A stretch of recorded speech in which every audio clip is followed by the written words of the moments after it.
এবার ৪৯তম। সামনের বার সুবর্ণ জয়ন্তী। দেখতে দেখতে কলকাতা আন্তর্জাতিক পুস্তক মেলা ৫০ বছরে পা দিয়ে দিল। বাবা যায়। কিন্তু আজ কলকাতা বইমেলার ইতিহাস আপনাদের শোনাবো না। আজ বলবো কলকাতার প্রথম বইমেলার কথা। কলকাতার প্রথম বইমেলা কোথায় হয়েছিল বলতে পারেন? গেস করুন। পারছেন না নিশ্চয়ই? তাহলে উত্তরটা দিয়ে দিই। কলকাতার প্রথম বইমেলা হয় কলেজ স্ট্রিটে, আজ থেকে ১০৮ বছর আগে। তখন স্বদেশি যুগ, বিদেশি পণ্য বয়কট করে দেশীয় পণ্যের উৎপাদনে জোর দেওয়া হচ্ছে। আর তৎকালীন বিশিষ্ট সমাজ ভাবছেন স্বদেশি শিক্ষা ব্যবস্থা গড়ে তোলার। সেই উদ্দেশ্য নিয়েই তৈরি হয়ে গেল বঙ্গীয় জাতীয় শিক্ষা পরিষদ। সালটা ১৯০৬।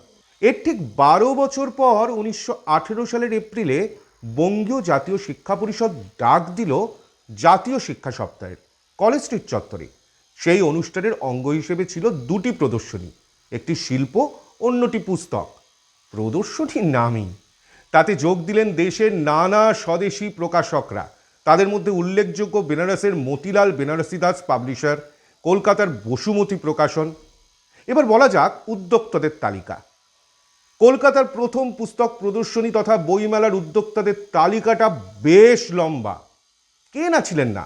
রবীন্দ্রনাথ ঠাকুর, লালা লাজপত রায়, গুরুদাস বন্দ্যোপাধ্যায়, বিপিন চন্দ্র পাল, সতীশ মুখোপাধ্যায়, নীলরতন সরকার, চিত্তরঞ্জন দাস।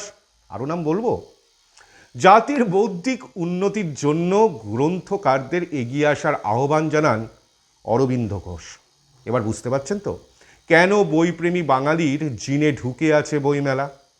আমার ভিডিও যদি ভালো লাগে তাহলে অবশ্যই কলকাতা থ্রোব্যাক ফেসবুক পেজটিকে ফলো করুন। ইউটিউবে আমরা আছি, ইনস্টাগ্রামেও হাজির। আর কলকাতা সম্পর্কে যদি নতুন নতুন তথ্য জানতে চান তাহলে কমেন্ট বক্সে লিখে আমাকে জানান, যথাসাধ্য উত্তর দেওয়ার চেষ্টা করব।